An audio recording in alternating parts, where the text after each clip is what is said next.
هم زید بن ثابت الا وان لكل امة امينا وامين هذه الامة ابو عبیدۃ بن جراح۔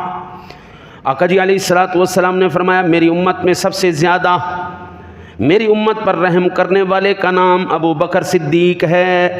اللہ کے دین کے معاملے میں سب سے زیادہ سخت اور مضبوط عمر فاروق اعظم ہیں۔ حیا میں سب سے زیادہ حیا والے حضرت عثمان ابن عفان ہیں۔ سب سے بہتر قاضی علی ابن ابی طالب ہیں۔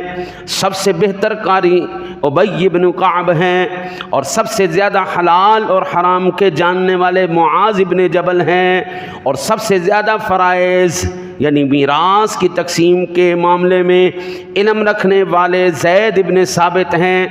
سنو ہر امت کا ایک امین ہوا کرتا ہے، اور اس امت کے امین کا نام ابو عبیدہ ابن جراح ہے۔